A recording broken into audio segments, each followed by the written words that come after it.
Egunon, hemen gauz gure aste santuko lehenengo egunea ospatzeko prest. Ospatzerakoan niri gustatuko litzateke hasteko beste ospakizun bategaz hastea. Esan nahi dut. Hasiko gara gaurko eguna krismamesarekin. Krismamesa oso importantea da kristaunontzat. Han agertzen da gure sarbideko sakramentuetako pauso importante bat. Han bedeinkatuko dugu gaixoen oliadura, katekumonen oliadura, baina baita be, han agertzen da konsagrazio baten bidez krismaren konsagrazioa. Krisma da erabiltzen dugun olioa bataioetan, sendotzetan eta badegintzetan gure jangoikoaren espirituak geugaz dagoala adierazteko. Horregatik, hasten gara krismamesa honegaz. Krismamesa honen barruan dauz, sarrera normal batean, eta gero etorten da eukaristi bat, normal bat. Eukaristi honetan, gero, sakontzen dana da, abadeok egiten dugun barriztapen bat. Gure ordenazioko egunean egin genitun barriztapena. Eta anagertzen da, gurea. Eta gero, jarraitzen dugu eukaristiarekin eta etorten da bedeinkapena. Bedeinkapena honen importantea da bedeinkapenak bakarrik obispoak egingo da. Baina, konsagrazioa krismana obispo eta badoeok alkartuta egingo dugule. Alkartelez, ministerio baten buruarekin egiten dugu hau. Niretzat, igual, mesa normaleteretariko batzuen artien, mesarik ederrena da. Horrezagatik, jarraituko dugu eukaristia eta ailegatzen gara, irurren santura. Baina irurren santua tekot gauza importante bat. Eta hasi baino lehen, gustatuko litzaidake azaltzea. Eta zer da hau? Ez da beste gauzarik, baina ospakizun bakarra da. Eguen santu arratsaldean hasiko gareana, eta zapatu gauengan amaituko dugune, ospakizun bera da. Eguen santuan hasten gara Aitaren eta Semearen eta Espiritu Santuaren izenean, eta ez dugu entzungo Zoaze jaunaren bakean, Pasko gaubela amaitu arte. Pasko gaubela amaitu arte, ospakizun beran gauz. Horrezagatik, hau asterakoan ikusi behar dugu zein dan gure momenturik importantena. Garratsalde honetan ospatuko dugun 3 gauza importanteak.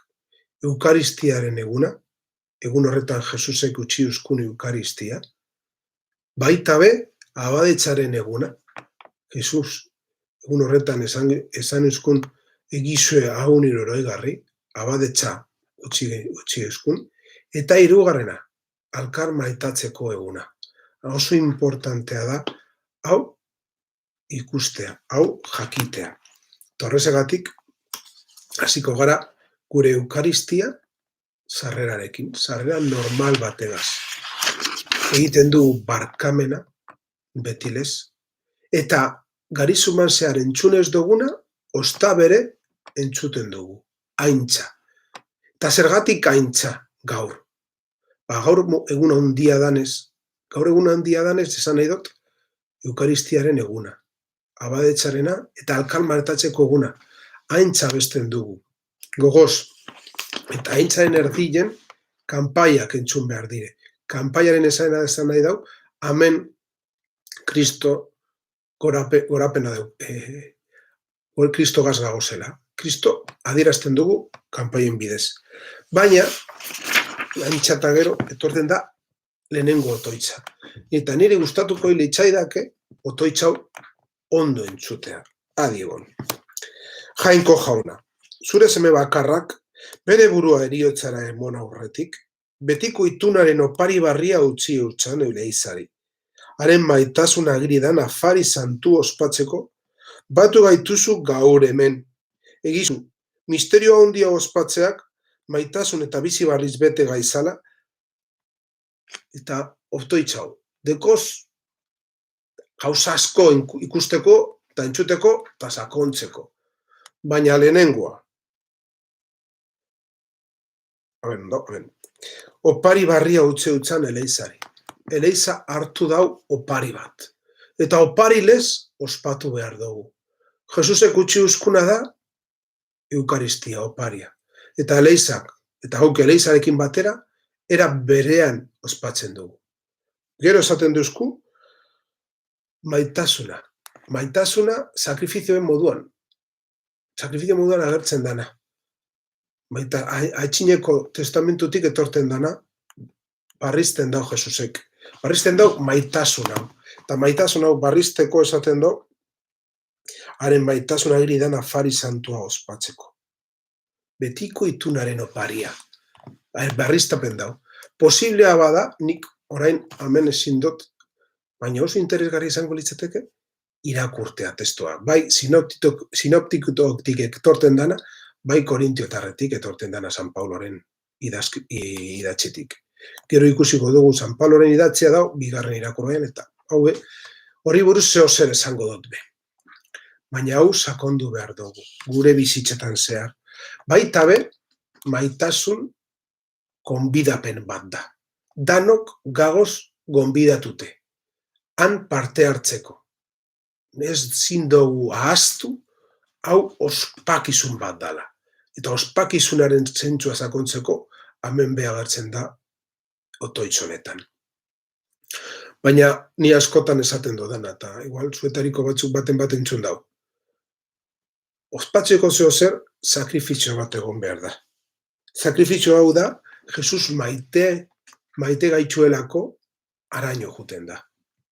Azken eraino juten da. Eta hobe, eskertu behar dugu. Eta eskertzerakoan egin behar dugu. Jaungoikoaren memoriala egiten dut. Jaungoikoaren hilaren memoriala, baina ez hila bakarrik, berpizturearekin batera lotuta dagoelako. Bankete sakaratua da. Eta handik aparten dugu geuk. Eukaristia beti da sakrifizio bat. Baina sakrifizio egiterakoan jarraian etorten da janariarena, banketea. Eta hauze da bere esentzia. Ezin dugu separatu. Ezin dugu esan, mesa sakrifizio hutsa dela, ez. Edo mesa bankete hutsa dela, ez. Danak lotuta dauz. Eta jangoikoaren misterioaren barruan dago hau. Geu jakiteko, geu sakontzeko. Eta amaitzen dugu lehenengo otoitzarekin, eta etorten dira jangoikoaren berbea. Eta jangoikoaren berbea oso ondo agertzen da, lehen esan dodazan irugaiak. Lehenengo irakurgaiana agertzen da Eukaristiana, sakrifiziona. Bigarren irakurgaia agertzen da, ostabere nola egin Eukaristia, eta egizo hau neurogarri, abadetza. Eta evangelioan agertzen da alkarmaitatzea, oinaze garbiketarekin. Horrezegatik, agertzen da lehenengo irakurgaian irteeraren liburutik hartutakoa.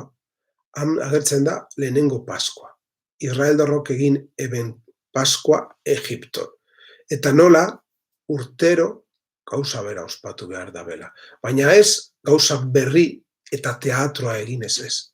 Ospatzen dugu, hau gertatu zana eta gertaten dao. Eta gaur be, gure Eukaristiarekin ez dugu teatrorik egiten. Ez, egiten duguna da, gaur be ospatzen dugula Eukaristia.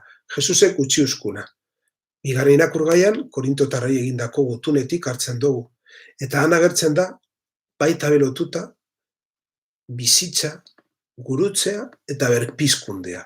Danak batuta dauz, eta horrezegatik agertzen dira idaztun honetan. Gurutzea begiratu behar dugu, eta han ikusi behar dugu berpizkundea. Berpizkundea geugaz dagoalako. Ezin dugu ikusi banatute. Ezin dugu ikusi maitasuna, gurutzea eta berpizkundea batuta dauz. Bakar bategaz geratzen bagara, geure fedea erdik kolokan dago. Edo alde batera, edo ustera. Kontutan hartu behar dugu hau, eta sakondu behar dugu hau. Gero evangelioan, Joan 13-tik evangelio, Joan 13. kapitulotik hartuta da, eta han agertzen da, nolakoa da Jesusen erregetza.